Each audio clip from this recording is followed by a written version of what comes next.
Thing that has been an incredible success, and they need more money to keep it going, to take care of these businesses and keep them open. I want to thank the many governors, health professionals, scientists, and business leaders for their incredible hard work and input over the past month, and even long beyond a month, Mike, I would say. We've been working together with a lot of them for, it seems like, forever. I've been having many discussions with my team and top experts, and we're very close to completing a plan to open our country, hopefully even ahead of schedule. And that's so important. We will soon finalize new and very important guidelines to give governors the information they need to start safely opening their states. My administration's plan and corresponding guidelines will give the American people the confidence they need to begin returning to normal life. That's what we want. We want to have our country open. We want to return to normal life. Our country's going to be open, and it's going to be successfully opened. And we'll be explaining over a very short number of days exactly what is going to be. We've also, as you probably heard, developed a committee. We're actually calling it a number of committees with the most prominent people in the country, the most successful people in the various fields, and we'll be announcing them tomorrow. This weekend, the United States also helped facilitate an unprecedented agreement among the 23 nations of OPEC+. That's OPEC+ additional energy-producing nations, representing many of the world's largest oil-producing countries to stabilize oil markets.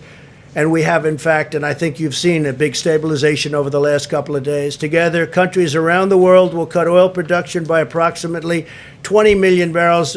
People are saying 10 million, but we think that the number that they'll actually hit is going to be closer to 20 million barrels a day, and that will help a lot with saving jobs all over Texas and Oklahoma and North Dakota and many of other of our big energy states.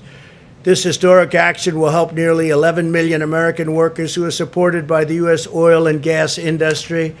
It's a very monumental agreement. I want to thank Saudi Arabia and the King of Saudi Arabia, Crown Prince of Saudi Arabia, both. I want to thank President Putin of Russia, and I want to thank a very good friend of mine, a man who's become a friend of mine. The President of Mexico showed great flexibility, President Lopez Obrador. He showed great flexibility and tremendous intelligence doing what he did. It was not that easy for him, and I want to thank Mexico and the president. This is a very historic deal, very historic, so we'll see how it all goes. In this time and challenge, and we are certainly in a time probably like we haven't been in many, many decades. We are strengthened and sustained by the bonds of love and loyalty that unite all Americans. I'm so proud of the American people.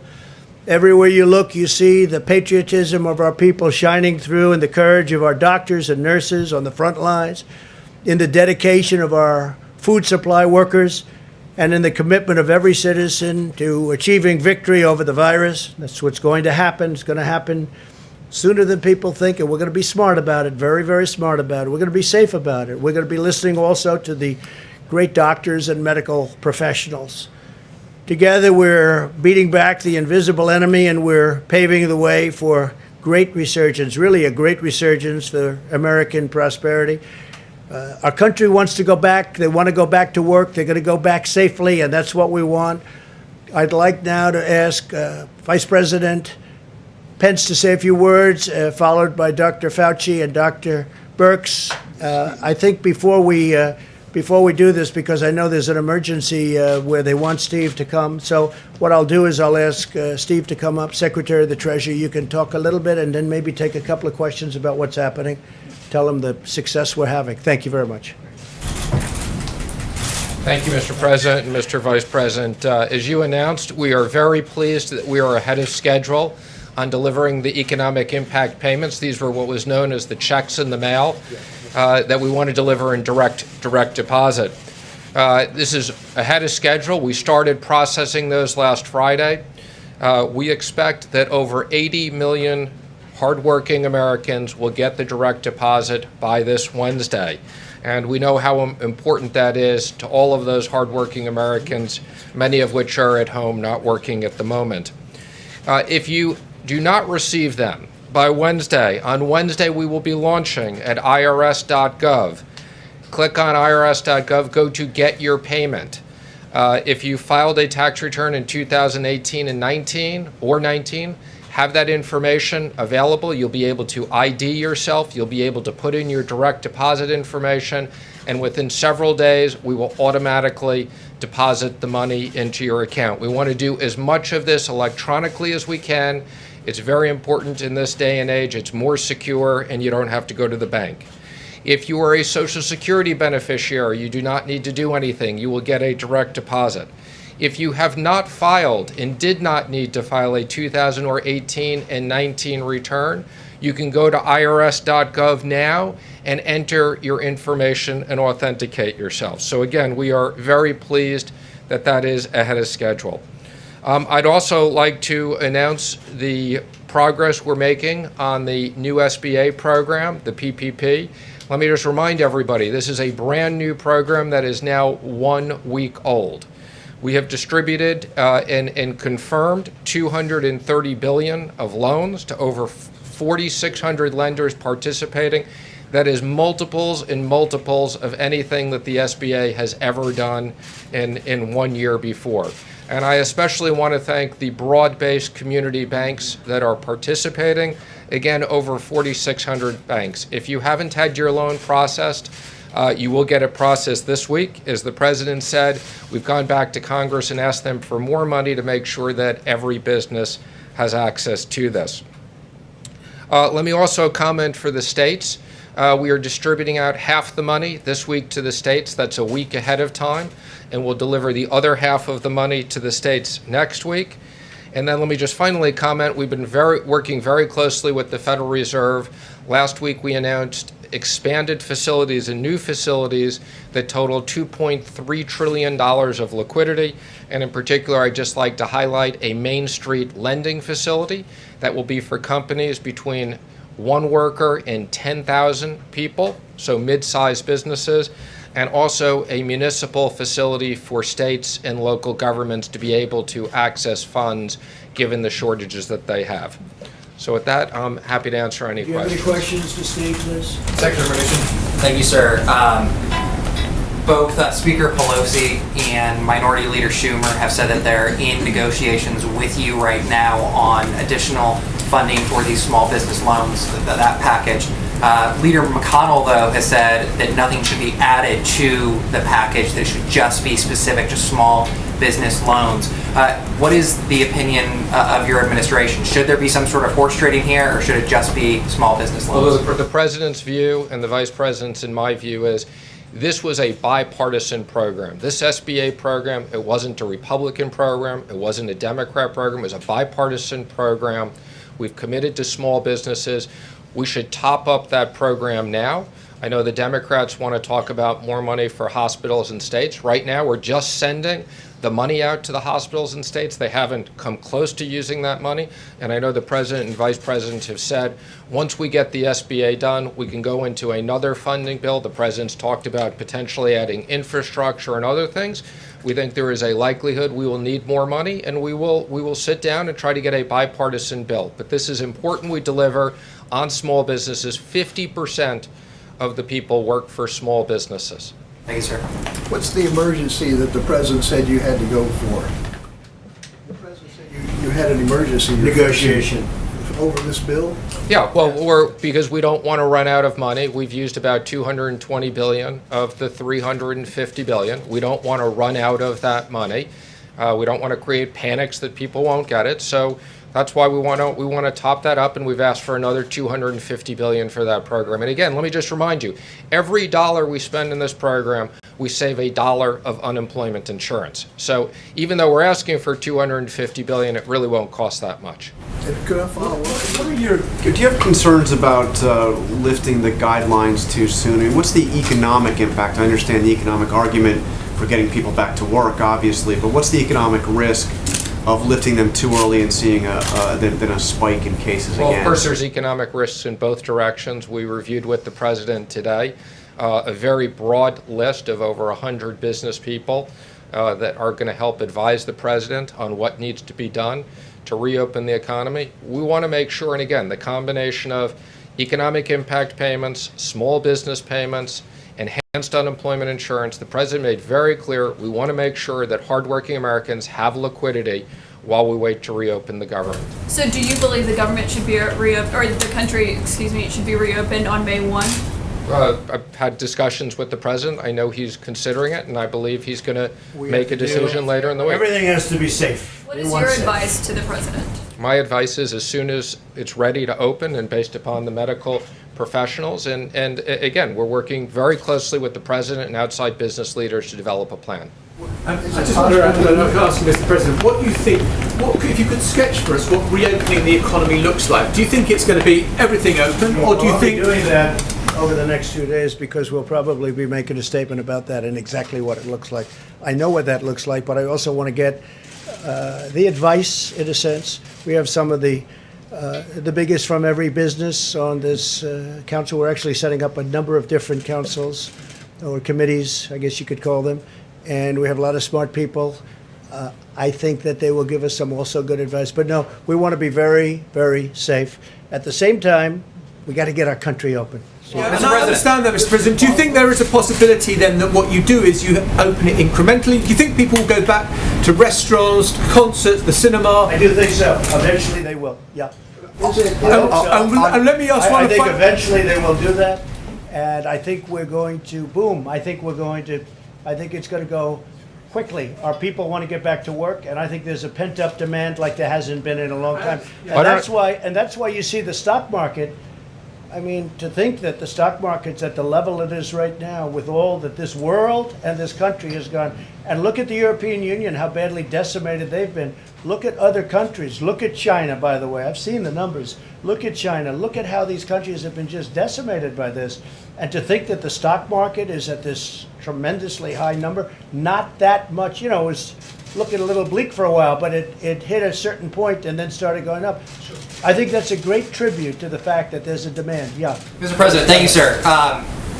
In regards to some of your tweets earlier today, and I think it was Steve's question, my question to you is what provision in the Constitution gives the president the power to open or close state economies? And then numerous provisions. We'll give you a legal brief if you want. And then we'll be looking forward to that, sir. But following up, what happens if you say, for instance, we want states to reopen, but California or New York do not open? What would you do Well, then? I think everybody wants to open. I mean, So can I just ask one I other guess thing on the... that could happen, but I don't think that would happen. Just on the- It's been states that have closed, ordered schools closed. It's been states that have ordered businesses like restaurants. That's because I and let bars that closed. happen. Because I would have preferred that. I let that happen. But if I wanted to, I could have closed it up. But I let that happen. And I like the way they've done it. And the 7 that remained really in sort of a semi-lockdown, if you look at those states, they've really done a very good job. They're very much different from a New York or from other places where they've been hit very hard. You're prepared then to pick one states and say, I order you to open your schools, I order you to force Go ahead, kids to be Liz. able to go? Yes, Mr. President. Following up on that, there are 2 consortiums of states today, California, Oregon, Washington on the West Coast, northeastern states, totally representing about 100 million people, who said they're going to cooperate and decide when to reopen. Well, they can those decide, states. but, Does that undermine what you're trying No, to do? not at all. Let me just tell you, very simple. I'm going to put it very simply. The President of the United States has the authority to do what the President has the authority to do, which is very powerful. The President of the United States calls the shots. If we weren't here for the states, you would have had a problem in this country like you've never seen before. We were here to back them up, and we've more than backed them up. We did a job that nobody ever thought was possible. It's a decision for the President of the United States. Now, with that being said, we're going to work with the states because it's very important. You have local governments. They're pinpointed. It's really, you talk about, it's like a microchip. They're pinpointed. We have local government that hopefully will do a good job. And if they don't do a good job, I'd step in so fast. But no, they can't do anything without the approval of the President of the United States. Go ahead, please. So if some states refuse to reopen and you order them to, the 10th Amendment to the Constitution says all powers that don't reside in the President or the Congress reside in the states. How do you overcome that? Well, if some states refuse to open, I would like to see that person run for election. They're going to open. They're going to all open. The ballot box. I think that's something that's not going to happen. They want to open. They have to open. They have to get open. Every one of those states, the people want to go and they want to. Now, some are in a different situation. You have, I won't name states now, but I will over the next 2 or 3 days. I'm going to be very specific. But you have some states where this is not the kind of a problem that it is in New York or Louisiana or Michigan or other places that got hit very hard. Illinois got hit very hard. But all states want to open, and they want to open as soon as possible. But they want to open safely, and so do I. Yeah, please. Thank you, Mr. President. Today, the French President Emmanuel Macron said that he will keep the shutdown in France till the middle of May. Does that mean that the U.S. will keep the ban No, on France flights got hit from very Europe? hard. France got hit very hard, and again, he has to do what he has to do. He's a friend of mine. But France, Spain has just been decimated. You look at what's happened in Italy, it's a very well-known fact, what happened in Italy. No, they were hit very hard. Question for Secretary Mnuchin. Has everybody that you would like to have, the 100 business people on the Economic Council, have they all been invited already? Have they all agreed to They haven't been invited yet. We just reviewed the names with the president today for him And to are they sign from off. all sectors, Yes, energy? there's verticals, so every single area of the economy we wanted to be represented. Great. One other thing, is there anything else needs to be done to work on industry, oil industry jobs, to save oil industry jobs after the deal this past weekend? Well, I think there's always things. So we're working with Larry Kudlow. I mean, we have Specifically that needs to be done? economic plans for every single part of the economy. Obviously, in the case of the oil industry, they've been hit especially hard because you've had both the supply issue and you've had the demand issue. Have you figured out the bailout money for the airlines, what the allocations for the airlines? So I'm pleased to say we've worked very hard. I think, as you probably have seen, we put out a press release that we have now had discussions with almost all the airlines. I've personally had discussions with all the major airline CEOs. We specifically created an exception for small airlines that we could process very quickly, and I think you'll see very quickly decisions coming out. I'm very pleased with the discussions we've had. We've had very good, really. Mr. Secretary? Yes. Do you foresee a need for a phase 4 stimulus, or is this Steve, I just want to say we have had discussion. discussion. Wait, excuse me 1 second, please. We've had very good discussions with the airlines. Very good discussions. Is it possible to reopen the economy on May the 1st? I don't want to say that. You'll be hearing over the next few days. Phase 4 stimulus, Let me just do you comment. still I'm gonna answer see a your need for a question. phase 4? Is this push in lieu of another stimulus? Okay, so again, let me just comment. I mean, Congress on a bipartisan basis approved an unprecedented amount of money to help American workers and American business because it was no fault of their own that business was closed down. We have been very diligently executing on that. You know, everybody said it was going to take months to get people money. We are executing very quickly. We created a whole new SBA program in a week. Our job right now is to execute the $2.3 billion, which we can add several $1 trillion with the Fed. The one area we are particularly concerned about is the small business program. Quite frankly, it's even more incredibly popular and successful than we anticipated. So the president wants to be very clear we have money for that. And once we get done with that, we will review with the president. If there is more money that needs to be to support this economy, to support hardworking Americans, we will work with Congress to get that And done. Steve, you want to talk about phase 4? So phase 4, the president has talked about infrastructure for a long period of time. We've talked about, to the extent that the hospitals need more money because of the medical issues, we'll monitor that. We want to make sure there are incentives for restaurants, entertainment, people to get back to those types of things. So we'll be looking at very specifically provisions to stimulate parts of the economy. Some of them may be money issues, some of them may be regulatory issues. Mr. President. Just to clarify your understanding of your authority vis-a-vis governors, just to be very specific. For instance, if a governor issued a stay-at-home When order... you say my authority, the president's authority, not mine, because it's not me. This is, when somebody's the president of the United States, the authority is total. And that's the way it's got to be. Your authority is total. It's total. It's total. Your authority And the is governors total. know that. So if a The governors know that. Now, you have a couple of bands of, excuse me, Could you have a couple, you rescind that order? You have a couple of bands of Democrat governors, but they will agree to it. They will agree to it. But the authority of the President of the United States having to do with the subject we're talking about is total. Mr. Vice President, do you agree with that? Yeah, please, go ahead. Mr. President's authority One of is the total? things you, Go ahead, please. one of the things you spoke, we saw in your video about, was the travel ban from Europe. As part of reopening America, do you want to reopen the borders so that people from Europe, from the UK, At the right time. A very good question, actually. Well, I'm going to have to take a look. I wouldn't say Italy's doing great right now, and I wouldn't say Spain's doing great right now. And we just heard that France is extending its stay inside order, right? They've extended it. I just see that, and I think for a short period of time. But no, when they're back, we want to do it very quickly, but we want to make sure everything's good. No, right now we have a very strong ban. We're going to keep it that way until they heal. Weeks, months, what would you... Well, I can't tell you that. I have to see how are they doing. I mean, France just went for another 2 days, for another 2 weeks. We have to see, John. So Dr. Fauci said that you took his advice on the question of mitigation. He made the recommendation, you accepted it, you put it into place. As you make this next decision, which, Well, I'm as not you have sure said, who, John, I'm not sure who really gave me advice on the ban. I think I took my own advice on the ban. I don't know. The social distancing I'm talking about, the shutting down, Okay. not of travel, but fine. of activity.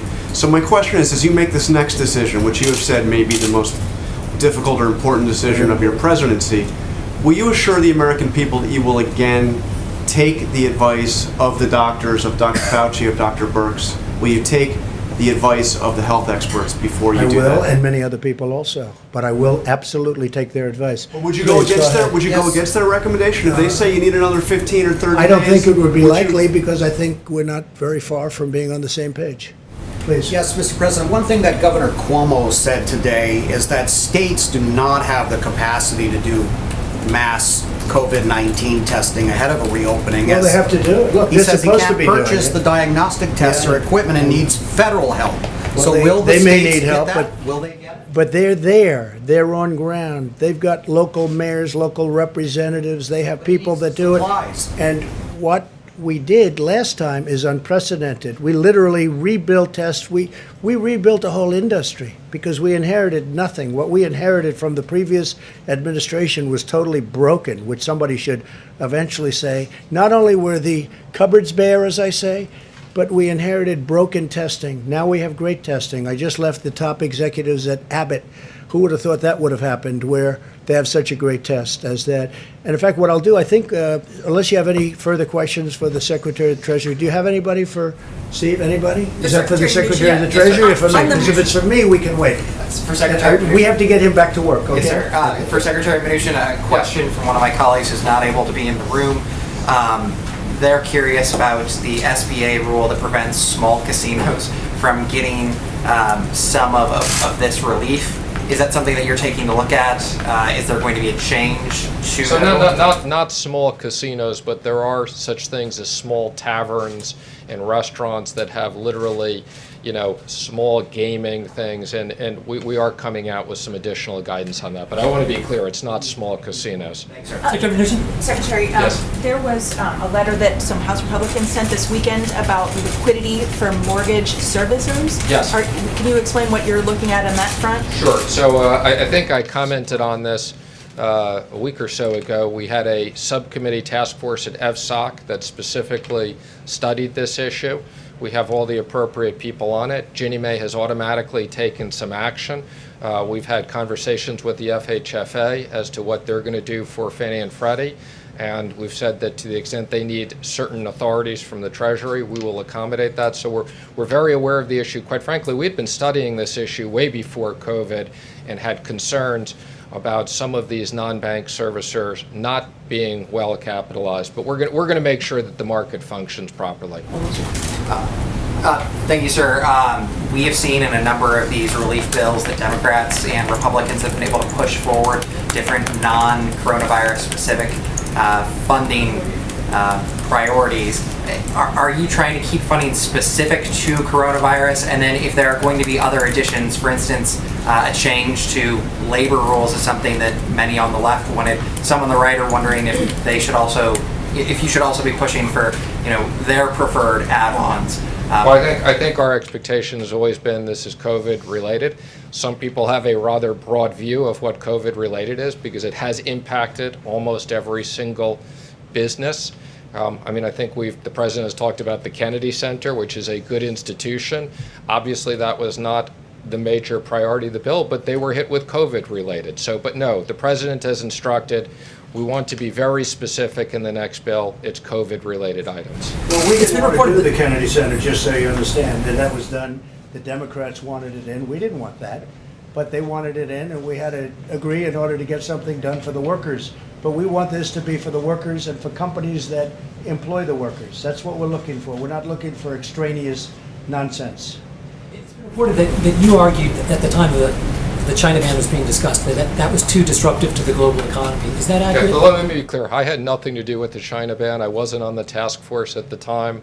I'm not even sure I think I was traveling at the time, but I never had any, I was not part. I did become very active and after the China ban, but that report in the New York Times was not accurate. I was not part of the task force at that time, and I was not involved. Matter of fact, I think I may have been traveling. There's a proposal, I believe, by Senator Hawley to get direct payments to employers to pay people who have been laid off and to keep people on payroll.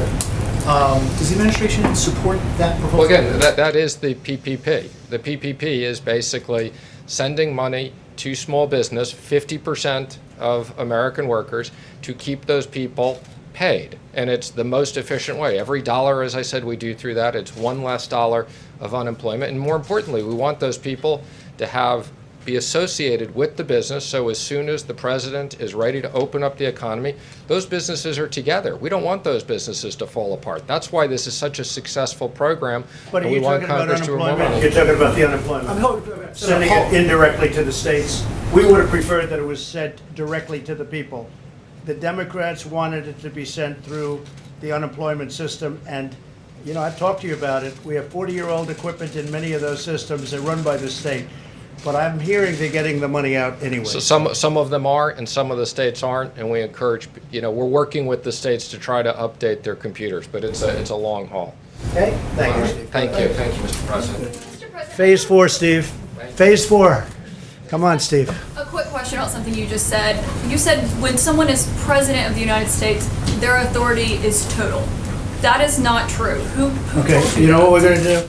We're going to write up papers on this. It's not going to be necessary because the governors need us one way or the other, because ultimately it comes with the federal government. That being said, we're getting along very well with the governors, and I feel very certain that there won't be a problem. Yeah, please, go ahead. Has any governor agreed that you have the authority to decide when their state I haven't opens asked back up? anybody because But I no one don't. has You know why? agreed. Because I don't have to. Go ahead, please. But who told you the president has the total authority? Enough, please.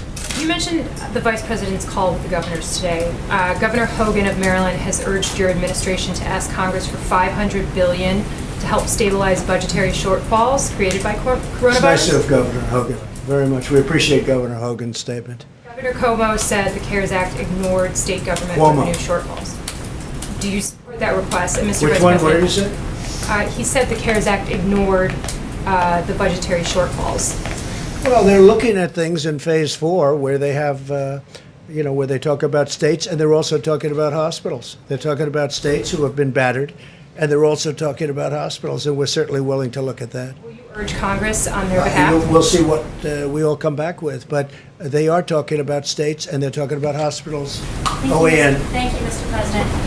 Governor of Michigan, Gretchen Whitmer, has on Thursday signed an executive order banning the sale of non-essential goods. If other states The sale of what? non-essential goods, she has banned the sale of non-essential goods. Many are calling this draconian, unconstitutional.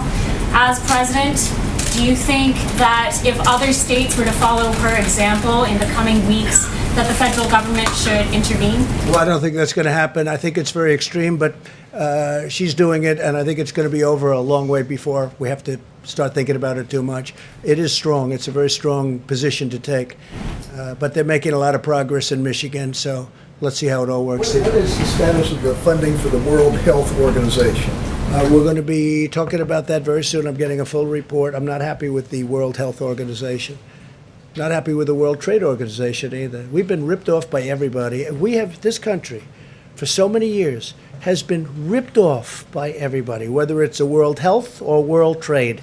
They're like, I call them the Bobbsey twins. They look at our country. For years and years, we had people that did nothing about it. We're doing a lot about it. So we'll have a report, and we're also talking about the World Trade Organization. But we've made a lot of progress there. We're now winning cases for the first time because they know I'll leave if we don't get treated fairly. This country, our country, was at a point where we rarely, if ever, won the lawsuits within the World Trade Organization. But now we're winning a lot of them because they know I'm not playing games. We will pull out if we have to.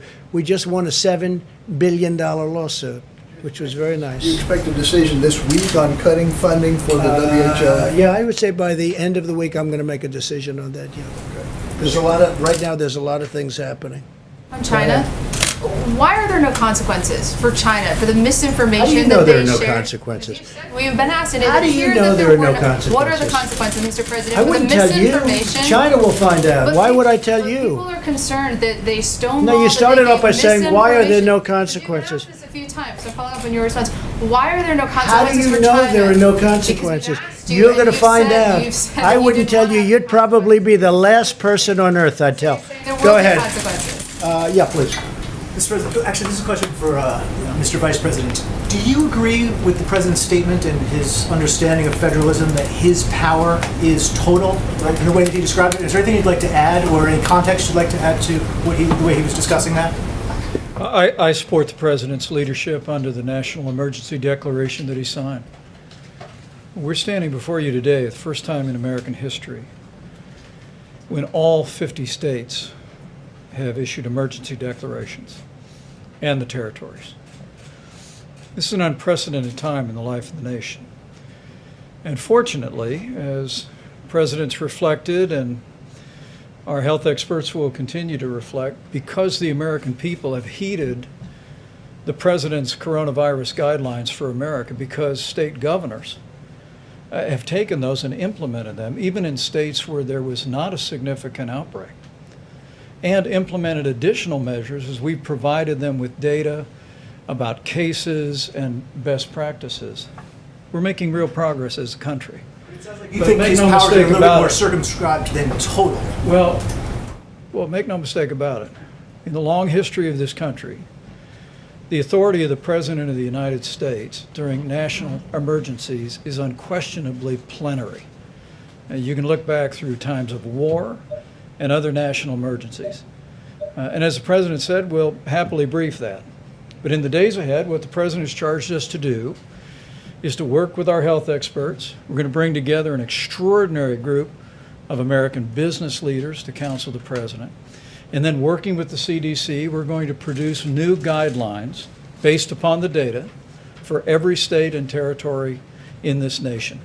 We're going to give them guidance, and as the President's indicated, we'll continue to respect the leadership and partnership that we forge with every governor in America. But this is an unprecedented time. But I have to tell you, when you look at the fact, despite the heartbreaking loss of more than 22,000 Americans, when you look at the fact of what the health experts told us this could be, I think I only can feel a sense of gratitude to the American people.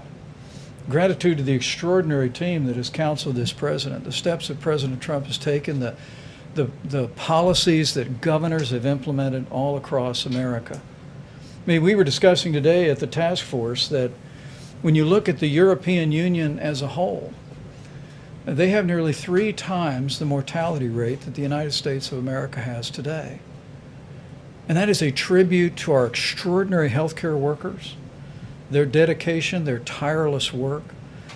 But it's also a tribute to the fact that the American people put into practice the mitigation efforts that the President counseled the nation to do on the advice of our best scientists now more than a month ago.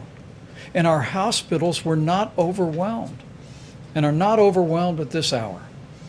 And I have to tell you, standing here today, I couldn't be more proud to stand alongside this president and to be a part of this team that has served the American people during this challenging hour. And I just say to you, to every American looking on, as we see the numbers leveling and maybe even beginning to go down, I just encourage you to keep doing what you're doing, because of the sacrifices that Americans and American families have made through these mitigation efforts. You're saving lives and you're seeing our nation through this time. Sir, did the states tell you, you've been talking to the governors quite a bit, did those coalitions of states on the West Coast and in the Northeast, did they tell you what they were going to be announcing before they announced it? Governor Phil Murphy and the governor of Connecticut expressed today that they were going to be speaking and discussing on a regional basis what their recommendations would be. And we assured them House today. about that, though, sir? We assured them today on our conference call with, I think, 48 governors that were with us today for the better part of an hour and a half. We told them that what the president would be producing, is directed to be produced, are additional guidelines for the states, certified by the CDC, that would inform those governors and local communities and mayors about the best way forward based on the unique circumstances that those states and those communities are facing. I think what's clear is the American people have seen the experience in Washington State, where this really all began for us, and in California, and now the extraordinary challenges in the greater New York City area, including New Jersey and Connecticut, the challenges in New Orleans and Louisiana and Detroit, still Chicago, parts of Houston. But they're also seeing that in each one of those cases, that the mitigation efforts are truly working. And so we'll work with those states, and in some cases it'll make perfect sense for them to work together Let you know ahead on of a time regional what they're basis. planning? We don't know that. But You the don't know president You will don't know be. that. I'm sorry, I didn't hear your question. Can you tell us, did they let you know? No, you made a statement. You don't know that. Did the I West didn't Coast hear you. I states- didn't hear And the we would, statement. and I'm we sorry. would like to have their cooperation, and we are going to have their cooperation. They will cooperate perfectly. Watch. And let me just affirm what the president said. We heard it again today in what I think was our 9th conference call with governors. I think every American would be proud to see the partnership that this president has forged with governors across the country. I mean, it is an extraordinary statement, and you'll see some data when Admiral Polovchek gets up in just a few moments. But the flow of resources from around the world that we've moved into areas that have faced challenges, I mean, this president has directed us to ensure that every state has what they need when they need it. And the spirit that I heard again from Republicans and Democrat governors today was reflective of that partnership. And as we move forward to the president's goal of reopening America, we expect the same kind of partnership in the interest of the nation. All right, go ahead. With the new face mask. Go ahead. Sir, if you can hear me through the mask. Barely. Can you... I hear you well. The District of Columbia argues that they were shortchanged in the most recent funding bill because they were treated as a territory instead of as a state. Will that be made right in Phase 4? Well, we're looking at that, certainly. I heard that complaint, but the mayor seems to be very happy with everything we've done. I mean, she's actually, and she was on today saying very good things. Okay, yeah, go ahead, Naval. Yeah. Mr. President, you talked about this being the most difficult decision that you are going to have to take about whether to reopen the economy. I wonder how much it weighs on your mind, the thought that if there is a second wave, you've reopened the economy and you might have to shut things down again. It does, and I hope that won't happen. I certainly hope that won't happen, but it does weigh on my mind. Okay, in the back, go ahead. Go ahead. Mr. President? Go ahead. Thank you. A question for one of my colleagues who wasn't able to be here. China deployed an aircraft carrier into the South China Sea this weekend amid claims by Chinese state media that COVID has reduced U.S. military readiness in the region. What kind of responses are you thinking of? Will you have a response to this action? China has their own difficulties. We have a relationship with China that we're not happy with certain things that happened over the last period of time, as you know, and I've been very explicit on that. But we know all about that, and no, China is, we've seen what they did.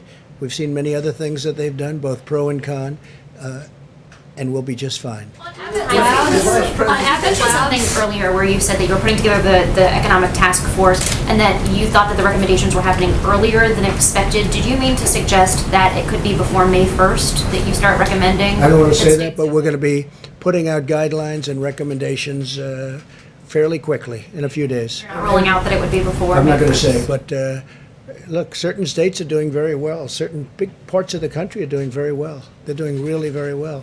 So we're going to be putting out recommendations and guidelines very soon. Steve? These new guidelines be, would they fit each area, or would they be a uniform You're set going of to see, guidelines? I don't want to tell you now, but right now we have a very strong indication that we know pretty much, we have some good ideas. I also do want to get, we'll have video conference or at least a conference call with a lot of very good people having to do with certain fields, whether it's energy or whether it's entertainment and restaurants, et cetera, et cetera. We have to get people back into restaurants. We have to do what we have to do, whether it's deductibility or not, we'll see, but it should be deductibility. You'll get them back so fast.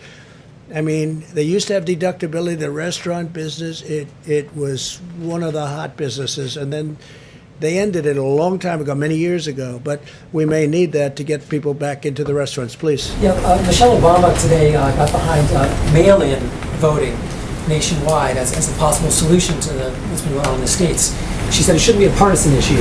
Have your advisors told you that could save lives? Well, absentee ballot are you talking about? But on a massive scale because of the coronavirus. Well, I don't know what she did. I mean, I didn't see that. When did that happen today? Yeah, today. She's that's a nonpartisan group. I wish her a lot of luck. On Abbott Labs, you said you had long. Yes, Mr. President, there's a little bit of confusion about your phone calls yesterday with President Putin. The Kremlin is saying that you discussed current issues of ensuring strategic security. That wasn't referred to in the White House readout. Can you enlighten us? We discussed many things. We did discuss China. We discussed many different things, but it was primarily a call on the oil, as you can imagine. And they were very helpful in getting a stabilization price, a stabilization of the number of barrels. I think the number is going to be closer to 20, maybe 15, but closer to 20 than it is going to be to 10.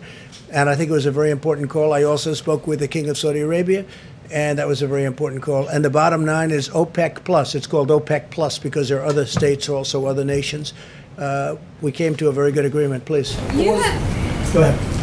What was the part about strategic security? Was that... I would say mostly we were talking about China. We were talking about their borders. And we were talking about our borders a little bit, our borders with Mexico, because as you know, Mexico was a big part of the deal. And Mexico, really, it was very complex from the standpoint of Mexico. It was not an easy deal for Mexico, and the president, we appreciated a certain amount of flexibility. But we talked about borders, we talked about China, talked about Mexico. Security sounds more like arms treaties. We did talk about the arms. Yes, we did. That was a very important part of the call, actually. Yeah, good point.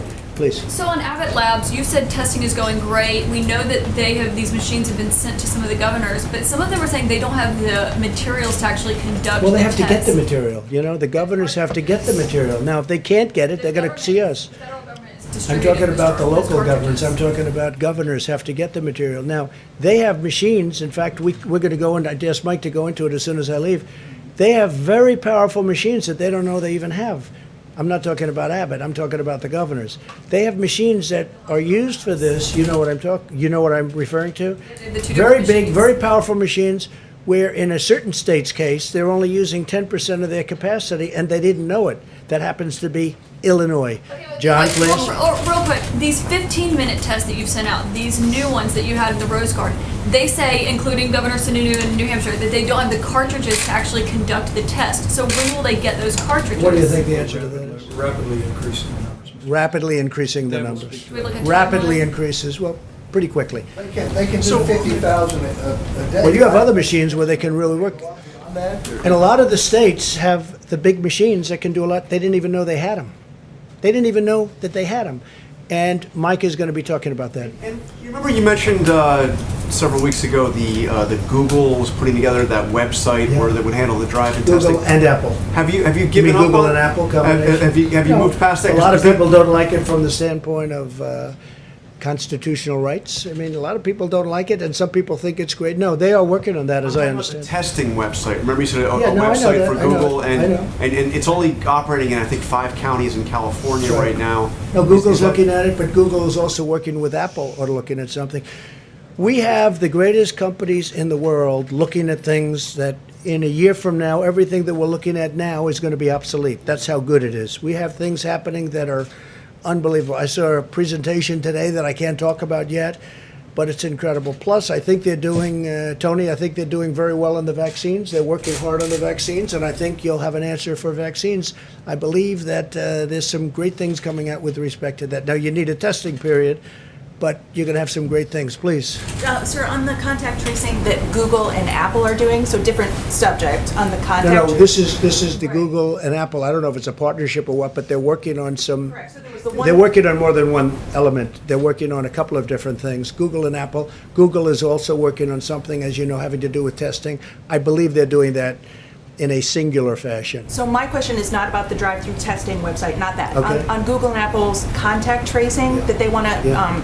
they've got this process now where they can put, contact tracing on your Yeah. phone. If you opt in, you can be alerted if you've been That's in right. contact with someone with the coronavirus. How do you feel about Well, that? it's an amazing thing, but a lot of people have some very big constitutional problems with it. You know that. It's an amazing thing.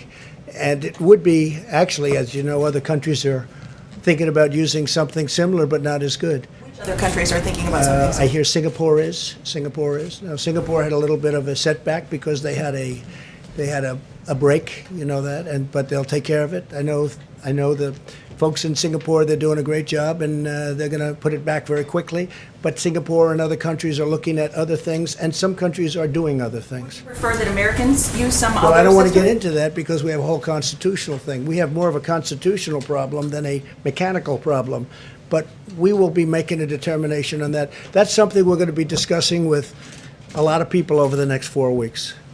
That would be a very accurate way of doing it, but a lot of people have a problem with it. Yeah, please, go ahead. A testing question, maybe for Dr. Fauci as well. Can you talk about where the antibody test is and how quickly? Well, it's that moving will- along. I think I can speak because I have to leave. Moving along quickly, moving along well. It's a test that's been going along for many, many years, except now we have very modern, very incredible versions of it. But that's moving along. The antibody test, moving along very well. Okay, any more COVID-19? COVID-19. One soldier on the Steve? Theodore Roosevelt has died. Have you determined the status of Captain Crozier, the former? Well, that's going through the Navy, as I understand it. The Navy is going to be making decisions on all of that. And they had a break-in. I don't think the ship should have been stopping in Vietnam when you have a pandemic, to be honest with you. I don't think the captain should have been writing letters. He's not Ernest Hemingway, as I said before, and he shouldn't have been writing letters. And I don't know who gave the orders to stop in Vietnam, but they stopped in Vietnam, and all of a sudden they get on, and now you have over 500 sailors and people on the ship that are affected. I don't know whose idea that was, but that wasn't such a good idea in the middle of a pandemic. Yes, please. I have a question John, on. go ahead. Just one last on this question of constitutionality. I'm just wondering what changed your view because Nothing changed it. No, I know exactly what you're going to say. Nothing changed it. The fact that I want to rely on states, or maybe will, or maybe have, and the fact that we've gotten, that's one thing. The fact that I don't want to use the power is another thing.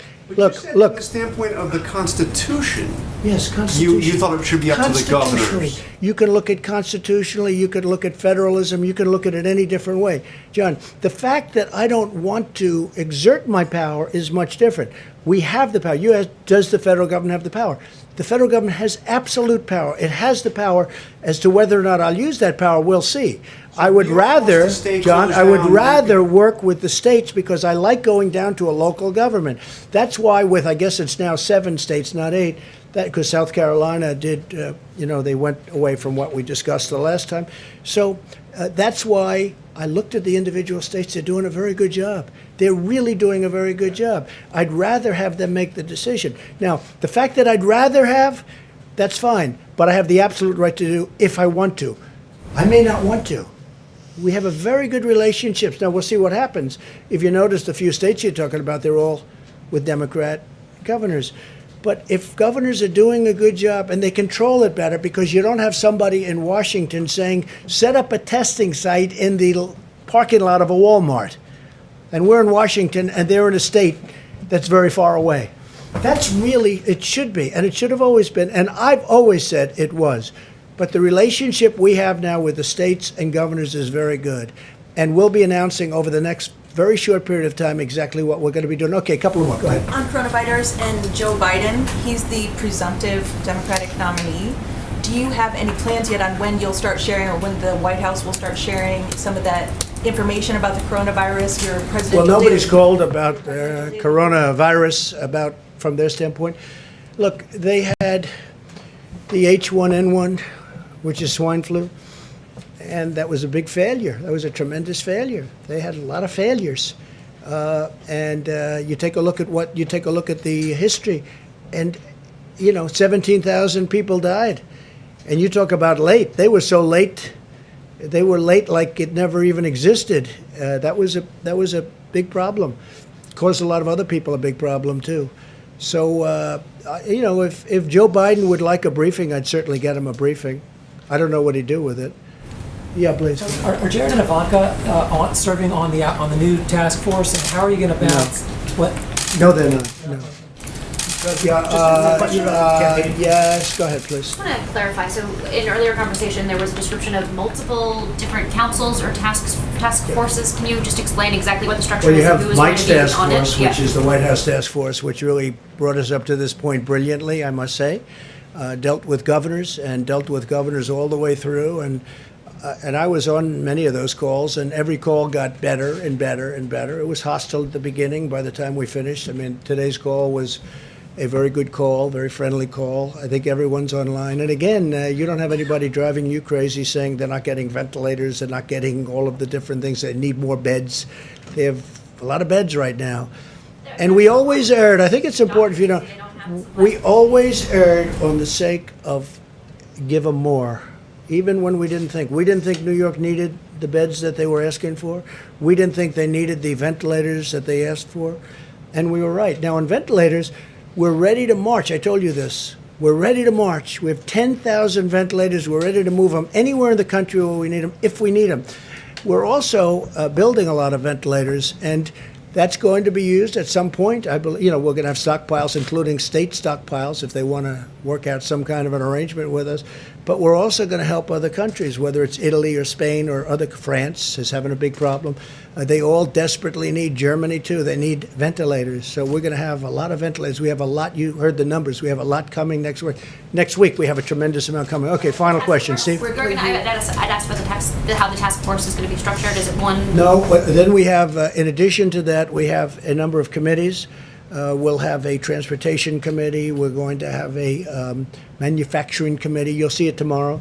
We're also having a religious leaders committee. We have a great group of religious leaders. We're having committees with religious leaders. You've been seeing what's going on at the churches and all of that. And we're going to have a faith leaders committee. And so we're going to have a few committees, I'll call them committees, and then ultimately we're going to make decisions. So we're going to make decisions fairly quickly, and I think they're going to be the correct decision. I hope so, Steve. Form the economic task force tomorrow. When do you want them to have recommendations? Soon. And they already know what I want. And so when you say form, I don't have to give them instructions. These are very sophisticated people. These are the best people in their fields. So I don't have to say, gee, we just met and we're going to meet in 2 weeks and here's what I said, here's what I want. We've already told them. And they're the best names in the various businesses and professions and religions. I mean, these are the greatest names, the people that I think probably know the best. So we've called them, and we're going to be speaking to them very soon. And we want them to have, if it's questions or statements, we want them to have that for us. And we will have either a response or maybe, ideally, we're going to be learning from them, and we'll be able to do that and put everything we learned from those calls into our new guidelines. So we're going to have new guidelines coming soon. I think it's going to be very good. I think it's going to be very smooth, and I hope it's going to be very safe. Thank you all very much. Thank you. Stanley Shera is a friend of mine for a long time. He's a great real estate person. Passed away, was a great real estate person. Great. Sort of a legend in New York real estate. He called me a couple of weeks ago, said he's tested positive. Stanley's in his early to mid 80s, I guess, and Stanley went to the hospital, and he never came out. He went into a coma. He was unconscious for a long period of time, and he never made it. A great man. He left very charitable, really a great philanthropist, a very, very successful person in Manhattan in the real estate business. So I got to know him a lot. He was so excited when his friend from New York became the President of the United States. He was like a young boy. And he was not a young boy, but he was like a young boy. He was so excited. He thought would do such a good job, and he was so happy. And he was very proud of what we've done in this administration. But he was tested positive, and unfortunately, he didn't make it. To me, it's a very sad thing. Thank you all very much. Thank you. Thanks, Doug. Thank you, Mr. President. As the President mentioned, the task force today spoke to 48 of the nation's governors. On that call, we reflected on the fact that all 50 states had emergency declarations in place, which was a first for American history. $5.2 billion have been distributed to the states under the Stafford Act, and it was a productive call and reflective of President Trump's ongoing direction for us to work closely with the states to make sure the states in the areas most impacted by the coronavirus have what they need when they need it. We spoke about the issue of testing and supplies, and I'm going to ask Dr. Deborah Birx to come forward, as well as Admiral Polovchek, to reflect on both of those topics for you. Dr. Birx has been leading an effort from the task force from early on rapidly expanding testing. It was early on that the President formed that public-private partnership with commercial labs, and as we stand here today, more than 2.5 million tests have been performed. And when we add in the estimates of labs that we have to assume with reasonable projections have not yet reported into the CDC, we think that number could be closer to 3 million tests that have been performed. As has been mentioned, the new 15-minute test, we are working closely with Abbott Laboratories that the President and our team met with today here at the White House to rapidly increase the availability of cartridges.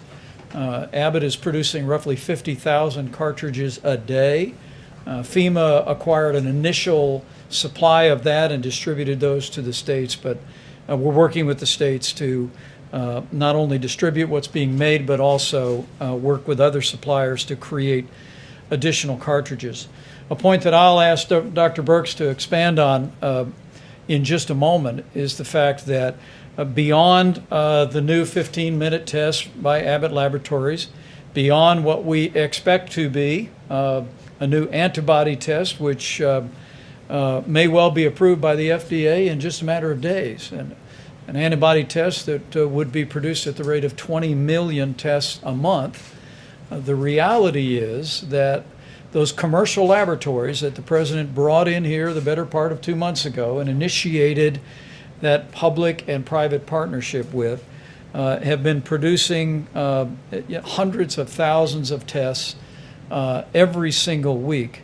But as Dr. Birx and our team have apprehended, we believe at this point in time that of the Roche equipment that is out there that does the high-speed testing, and we inform governors of this today, we think that that some 20% of that capacity is not being used. And with regard to the Abbott N2000 systems, we told governors today that we think 75% of that laboratory capacity that exists in the United States today is not being utilized by our governors. So we sent a very clear message to governors today to reach out to their hospitals, reach out to their labs to identify the presence of the Roche Amplicor 500 and the Abbott N2000 to get those activated. We literally estimate that although we're doing over 110,000 tests a day in the United States, that if our governors and state labs would simply activate the machines that are already there, we could double the amount of testing in the United States literally overnight. And so I know that governors' teams watch these briefings, and we'll remind them very respectfully again to identify those labs. And we have a team that now is deploying, reaching out to labs to see if we can activate all of those labs. Secondly, on the subject of supplies, I've said it a couple of times from this podium today, but let me say it one more time. President Trump's direction to us in dealing with the states on personal protective equipment and ventilators has been to make sure the states have what they need when they need it. We recognize that while we all watch the overall curve of the coronavirus in America, understandably the national numbers, the reality is this outbreak has taken place in its own individual curves. First on the West Coast, then the New York City area, then Louisiana, Michigan, and now we continue to contend with it in Chicago and Houston and other metropolitan areas. It has given us the opportunity to ensure that personal protective equipment and ventilators are made available on a critical basis. And I have to tell you, we're incredibly proud of the effort and the partnership with states that has us standing here today, that no one who has required a ventilator has been denied a ventilator in the United States of America.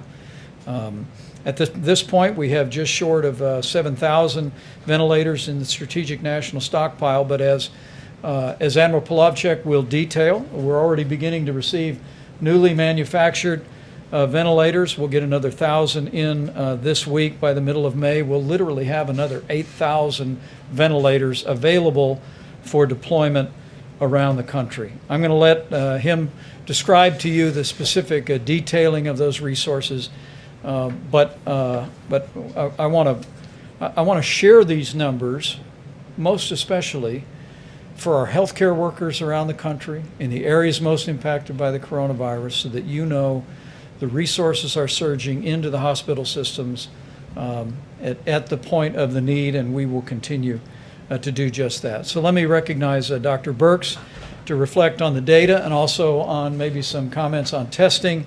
And then Admiral Polovchek, if you just step up and then you'll describe supplies. We'll hear from Dr. Fauci again and then take a few questions. Great. Thank you, Mr. Vice President. I don't know if we can get the first slide on cumulative cases. Yes, thank you so much. I wanted to show you a different way of looking at it today. Obviously, we look at case counts per 100,000 Americans in each of our states and metro areas. But I wanted you to see in absolute numbers how much the New York, New Jersey metro area dwarfs all other metro areas. And so you can't even see Chicago, Detroit, or Boston. All of those metro areas are under 25,000 cases. You can see that the New York, New Jersey metro area is about almost 250,000 when you bring those cases together, almost a log more.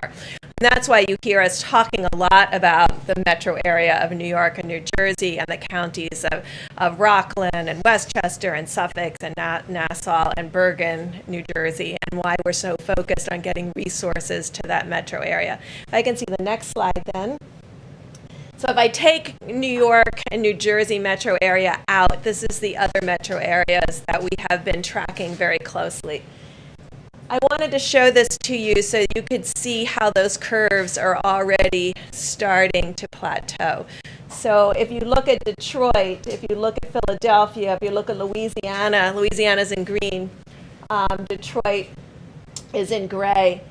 You can see across the board, across these metro areas would have a higher concentration of individuals. This is what the American people in these large cities have done, where it is more difficult often to socially distant. And then we're just really impressed by the work of the mayors and the governors to make this happen. I also wanted you to see this because you can clearly see Chicago and Boston. And so Chicago is in the orange and Boston is in the yellow. They're crossing Detroit. And that's why we have been very much focused on the needs of those areas. And there's one, and Providence is also in that category. It's difficult difficult for you to see them because they're much further down on the slide. But the highest, if you look at the axis on this slide, it's 25,000. The axis on the last slide was 300,000.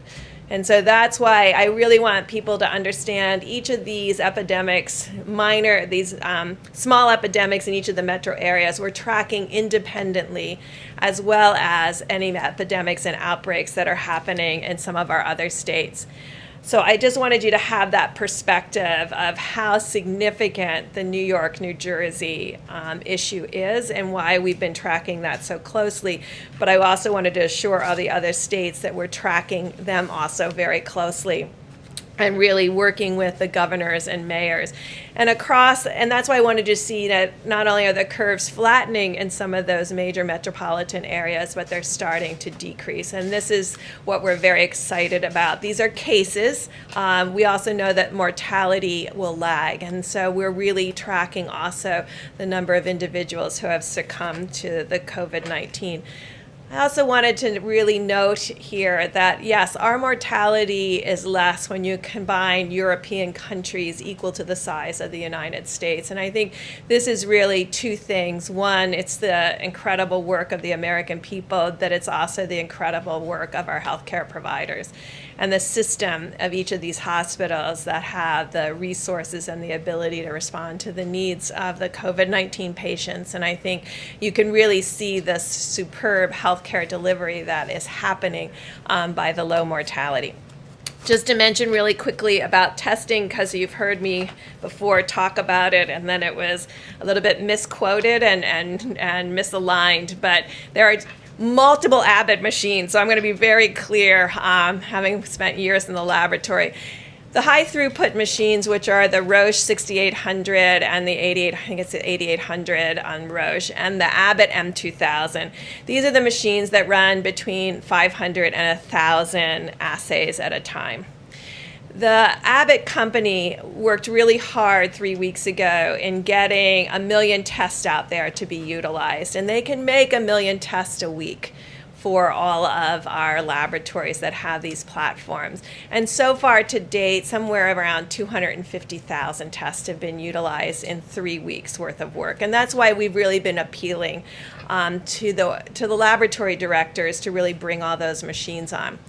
Last week, Dr. Fauci and his incredible team of researchers have agreed to really reach out and find additional Roche and Abbott high throughput machines that are in research institutions and doing critical research work, to bring them online also, to supplement the other laboratories' work, to create a mosaic and a complete strategy that brings together the high throughput platforms with the medium throughput platforms, with what are the low throughput but rapid platforms, which is this ID Now.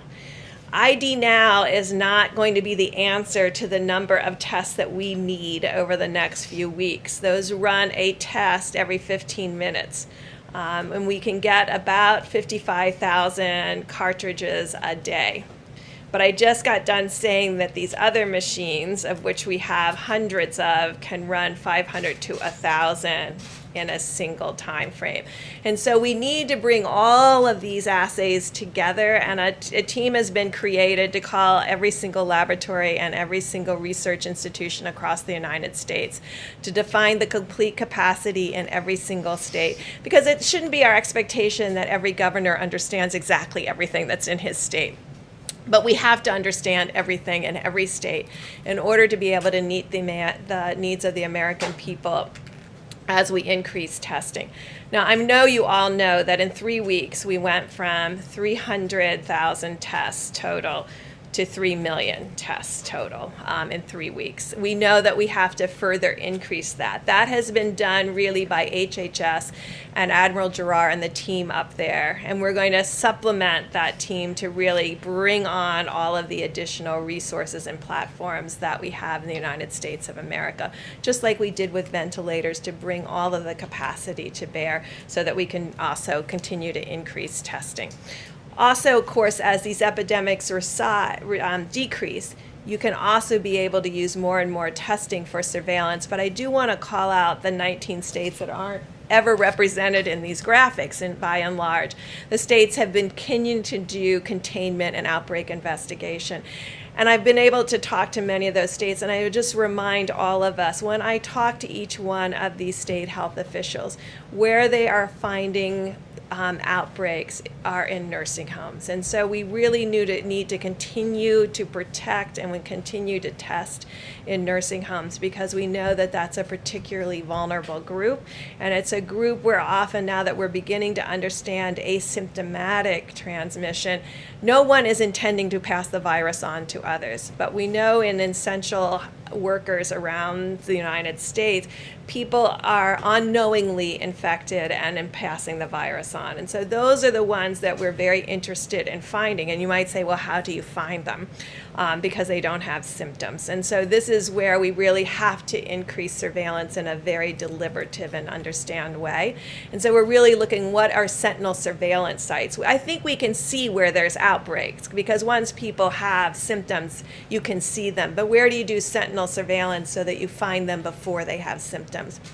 This is what we have done for decades in HIV, and it's what's allowing us right now to really control the HIV/AIDS epidemic in sub-Saharan Africa, because we're finding people when they're asymptomatic and treating them when they're asymptomatic. So this is something we know how to do, and it's something we're working very closely with CDC and others on to make sure that we can bring that full capacity to the American people. So these are just some insights in what we're working on. We're continuing, obviously, to track every single county and community.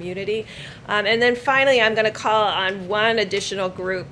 There's a group out there of our HIV/AIDS activists and community workers that understand these tests that I've been talking about, these RNA-based tests, because they often get viral loads in HIV. They will know how to explain this to the community about sampling and what it means to run those assays. They are essentially virologists. They understand all of these assays. They'll also understand the antibody assays, because it's the antibody assays that they counsel and utilize in HIV testing across the United States. And they will be our translator to the American public and to their local mayors. They understand these tests. They are essentially understand all the virology and all the immunology. And I'm really asking all of them to help us communicate what these tests are so the community is ready for them. Because antibody tests measure something very different than the viral load in the front of your nose that we're using for diagnosis. And so really being able to understand all of those tests, when to use them, how to use them, will be really critical. But the great thing is, in the United States of America, we have these community groups that understand these tests very well and will be able to discuss them at every level with their community. I'm going to call Admiral Plavchik up in a minute, but I have to call on Dr. Tony Fauci. And let me just say something really straight from my heart, if I can. You know, I lost my dad 32 years ago today. April 13th is always a tough day for our family. And this morning, when my brothers and sisters were sending around pictures of Dad, like we always do, I just thought of the families of the more than 22,000 Americans that we've lost. And I just want to tell you that you're on our hearts, and you're in the prayers of millions of Americans as you deal with this heartbreaking loss, as well as families that have family members that are struggling with serious illness. But let me just encourage everyone that in the midst of that loss, because the American people have been putting these mitigation measures into practice, there are families that are still together today. And I just want to encourage you here at roughly the halfway point of 30 days to slow the spread to take that to heart. In no way minimize the losses that we've experienced as a nation and as families. But to be encouraged to know, when you see those numbers on the vast majority of states, that because of what the American people are doing, it's working. And Dr. Fauci and Dr. Birx and the entire team continually ask us to remind the American people, and we do so again today, keep doing what you're doing. with the 30 days to slow the spread, and we will hasten the day that we heal our land. Dr. Fauci? I just want to make one comment that related to a question that was asked, and then we'll have questions. I don't want to take too much time. The idea about how we would evaluate from a purely public health standpoint about what I call reentry into some sort of normality. As health people, I don't know anything about, nor do I have a claim to know anything about economics. There are going to be people who know a lot more than I do who are going to give advice about all of the committees that the president was talking about. But the one thing we do know as health people, as physicians and scientists and public health people, as I mentioned, I think over the weekend on one of the shows, is that some people may think it's going to be like a light switch on and off. You know, we're either out and we're in. It's just not going to be that way because we have a very large country and there are different impacts. As you see, New York is very different from other parts of the country, from the Midwest, from the mountain region. California and Washington, different than New Orleans. So as we discuss and consider the public health aspects, it likely would be something that I refer to as sort of like a rolling reentry. It's not going to be one size fits all. So I don't know what it's going to be yet because we still have time to look at it. Dr. Birx, who does an amazing job with showing you the data and the charts, that's going to likely influence some of the recommendations that we will make. But I can assure you they will be recommendations that will be based purely on public health. And the president will get a lot of other input from others, but we'll give the honest public health recommendation. Thank you, Tom. Admiral Polovchuk, get an update on supplies, and then we'll take a few questions. Thank you, Mr. Vice President. Can I have the ventilator slide back up? I just start from there. All right, thank you. So you start with what's in the stockpile this morning, and then here's the contracts that we'll be delivering over the next few weeks. We add 8,600 ventilators to the pool we already have. That's the math that you get there. That's included the DPA action with GM, and I will say that we've also issued what would be called rated orders with all of these vendors to allow them front of the line privileges, so to speak, within their supply chain. So these we've written the contract. This is the 100,000 plus ventilators we're talking about, and to continue to work with them to ensure that the ventilators actually show up. So there's a continue to work there. And as we did that, we realized that downstream supply chains needed some additional Defense Production Act work as well. You go to the air bridge.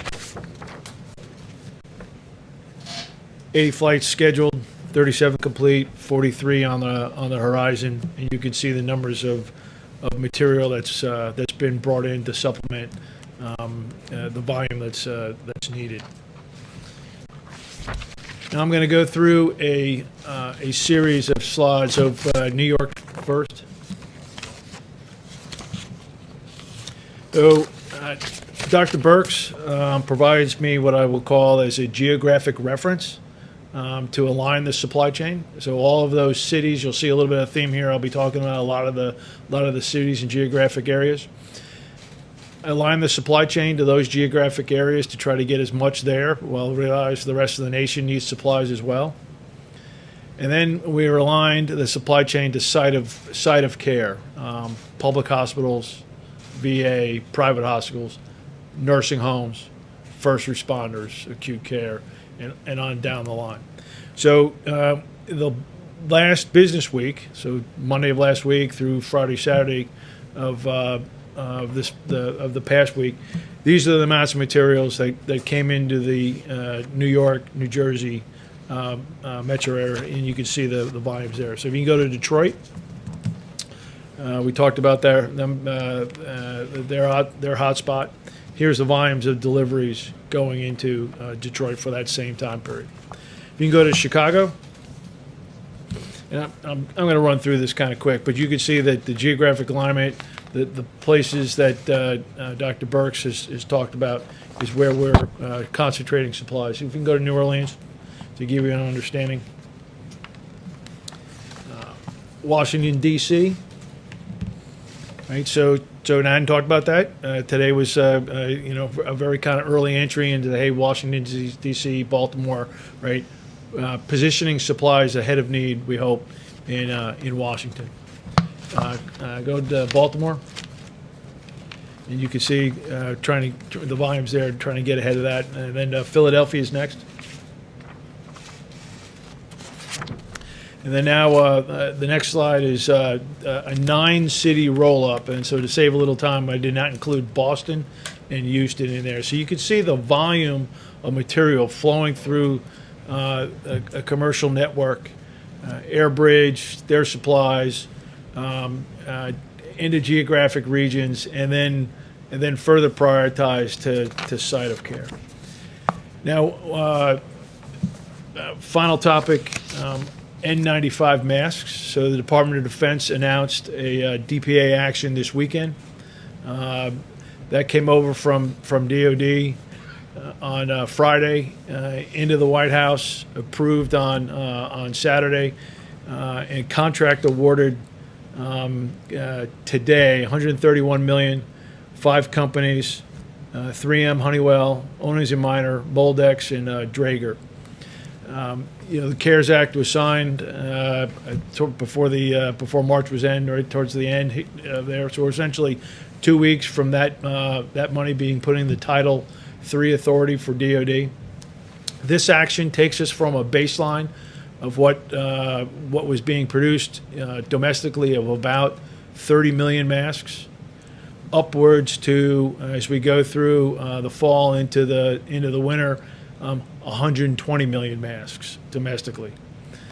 So currently we're filling some of that demand from overseas sources, right? And so the additive masks here through this will ramp up, lower dependence on overseas sources, and that will essentially secure a big piece of supply chain.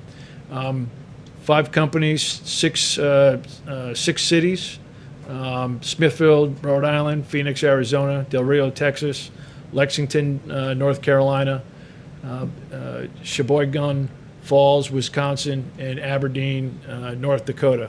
All either producing more fabric or increasing production facilities to have that ramp up. Thank you, Admiral. And can we put that slide? I guess it's still up. This is for just the week ending April 11th. We have distributed or directed the distribution of 5.3 million N95 masks, 5.5 million surgical masks, 110 million gloves. We share that mostly just to make sure our healthcare workers know that the resources are flowing. We're going to continue to flow them, but this is just the numbers for this week. And don't include, for instance, what the President announced. I was able to tell Governor Tom Wolf of Pennsylvania today that next week they'll be receiving 2 million N95 masks to support some of the healthcare challenges that they're facing in the broader Philadelphia area. So with that, we will be happy to take a couple of questions. Go ahead. Thank you so much. One for the Admiral and then one for Dr. Fauci, if you don't please. mind. For the Admiral, wouldn't it have been useful as you're going through, all of those supplies that are now making their way into the system? You talked about having to buy foreign products, as we're catching up and making it. Wouldn't it have been useful if it had taken until mid-March for the government to start placing bulk orders for these kinds of supplies? So I came over from the Pentagon the 20th of March, so I'll speak from the 20th of March on now. We're using the Defense Production Act. I think you'll see much more use of that as we go forward. We make. I know that I'm not equipped to talk about other than from about the 20th of March forward. I was over the Joint Staff. I wasn't involved. Okay. Ask Dr. Fauci. You said that you'd be, giving the president your recommendations, you and Dr. Birx coming up with a plan that you guys are comfortable with. Are you willing, once the president has made his decision, are you willing to come here and tell the American public what you actually had recommended to him and whether he followed through with what you recommended? I'm not really, what do you mean? Like, So when the president stands up here, whether it's, May 1st, Right. whatever day it is, and outlines his plan, are you willing to stand up here after him and tell the American public what it was that you had recommended he do if there is a difference? I have to think about that because, when you have conversations with the president, sometimes they really should be confidential in what you give him because he's going to have to make his own choice. I'll have to think about that. So that way we would know whether he was actually listening to the health advice that he's being provided. Yeah, he is. I mean, I can tell you one thing, he'll listen. But I think what's going to happen, I don't know for sure, is that he will get input from a number of individuals representing a number of aspects of society. One of them will be a health. The only thing that I can tell you is that I will give him the advice based on evidence, my observation of what the best public health approach would be. Dr. Fauci? Yeah. Just to go back to where we started today, which was with the president's seeming frustrations with some of the reporting about his early decision-making process in January and February. As I'm sure you know, the reason we in the press do that kind of reporting is so that the next president that comes along and has to deal with the pandemic learns some of those lessons. Having watched this unfold up close, what do you think were the mistakes that were made early on that a future president could learn from, with the benefit of hindsight, of course? There's no president gets it right, obviously. I understand. I don't want to use the word mistakes because when you're in the fog of war, when you're doing something, you have to make decisions. You get input from a number of individuals. It's always a moving target. And I just don't want to have anything taken out of context because I already had one of those already in the last couple of days. So I don't want to go through it again. I wouldn't say mistake. Could things have done better? Of course. I mean, nothing is perfect and you could always do better. But I mean, I hesitate to say something is a mistake. With the benefit of hindsight, with that caveat, what could have been done better? Well, I mean, I can't comment about anything outside of my own field, but the thing that when I think back on was evolving in my mind was something that was a virus that was much worse than what I had thought it was going to be, based on what we had learned early on, when it was first felt to be something that just jumped from an animal to a human, and really didn't have much capability of going human to human. And then all of a sudden you find out that not only was it not just animal to human, but there were a lot of, that's probably the way it started. But then as you go back and you realize there were probably a lot of infections that maybe if we had dealt into that a little bit more, we could have learned that not only is it affecting human to human, but it's transmitting really efficiently.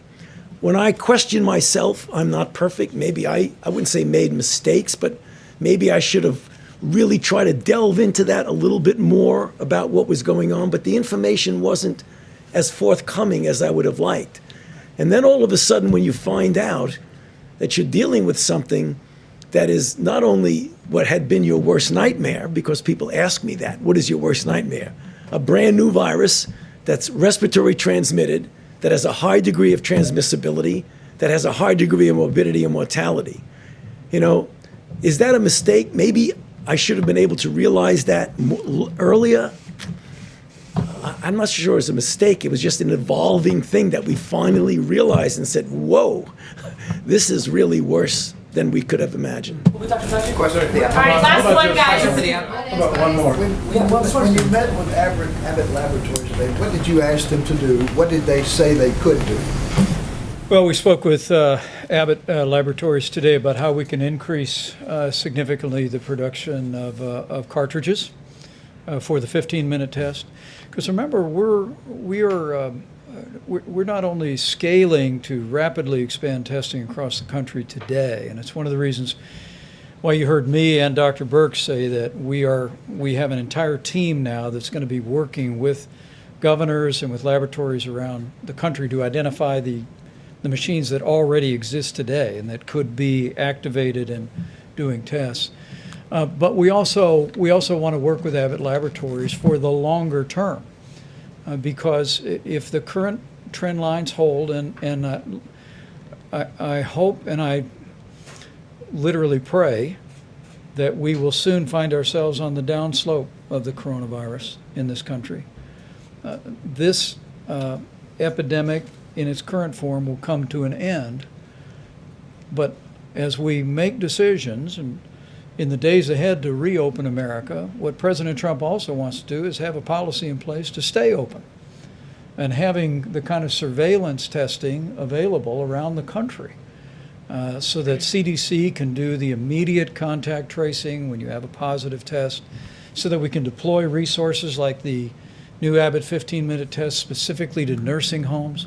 We spoke today to Governor Baker in Massachusetts, Governor Hogan in Maryland, both of whom have been very innovative implementing federal guidelines for preventing the spread of infectious disease at nursing homes. And we commend them for that. But being able to increase the manufacture of those devices so they can be deployed going forward in the months ahead is also a focal point of our efforts. So rapidly continuing to expand testing today. And the governor of Louisiana told me today that they had tested at the highest per capita, according to his numbers, of any state in the union. We congratulate him for that. But making sure that going forward we'll have the infrastructure of testing all across America to deal with the coronavirus should it return in the future. With that, let me bid you all a good evening. We will be back tomorrow. And Vice President, I just have a question about these cartridges and this timeline, because the New Hampshire governor says the federal government is in charge of distributing those, FEMA is. So what is the timeline for when they'll have enough of them? Because they say they don't have enough, Illinois said they didn't have enough. So look, what's the timeline that you're working with? Yeah, let me let Dr. Birx address that, but there was an initial tranche that we purchased. There's some 18,000 Abbott Laboratory machines around the country.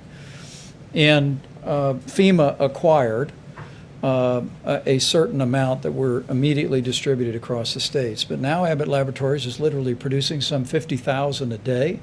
Those are available on the open market. And we're also going to be working with Abbott and with the states to deploy those resources. And we're also working with other manufacturers to increase the production of cartridges. But if there's more to that you want to add, that was Deb, we'll make it the perfectly last. said. I just want to, sometimes you ask these questions and I just want to make sure that people understand. So a third of them went specifically to Indian Health Service and these states that have smaller epidemics. 2/3 of it went into the public market, mostly targeted to the places where there's high disease. But only 2/3 went that way so that people could purchase them directly, and 1/3 went to the Indian Health Service and to the smaller states that really need these. And so I think what we're trying to do now is balance the entire testing framework of medium, low, and high throughput machines to give everyone the maximum flexibility state by state based on what the needs are at that moment. If there's an outbreak and you have to do 5,000 tests, you're not going to do them on an ID Now machine that takes 15 minutes for every negative, but you're going to do it on your high throughput machine. So making sure everybody knows where everything is and what is being run will be really critical moving forward, because we can't leave anything not on, everything has to be on the table in order for us to be able to dramatically increase testing. We went up by a log in 3 weeks.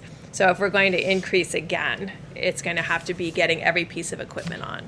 Let me just again say thank you all for your time and attention, and thanks to every American who's joined us tonight. And I just want to encourage you, we're going to continue to lean into this effort to expand testing across the country, to deploy supplies to our incredible healthcare workers that have done such an amazing job in the midst of the coronavirus epidemic. But my last word on behalf of the President, on behalf of our entire task force, is it's 30 days to slow the spread. And I know we're almost at the halfway point, and I know it's been a month of these mitigation strategies, but I hope as you look on, as you see the progress that's made on the West Coast, the beginnings of real progress in the greater New York City area, Louisiana, Detroit, and elsewhere. I hope it will only steel your resolve to continue to do your part to slow the spread, because we'll get through this, but it'll take all of us to continue to do it. So thank you to the American people for all your efforts, and we'll see you tomorrow. All right, folks, thank you so much for joining us and choosing us as your stream of choice. There you go. There's Fauci talking to the fake news again. I don't know if you guys saw that at the very end. But Fauci is there, you know. I don't know. I don't know what he's doing. This guy is crazy. But anyways, if you guys liked our coverage of President Trump's press briefing and you want to get notified by us instead of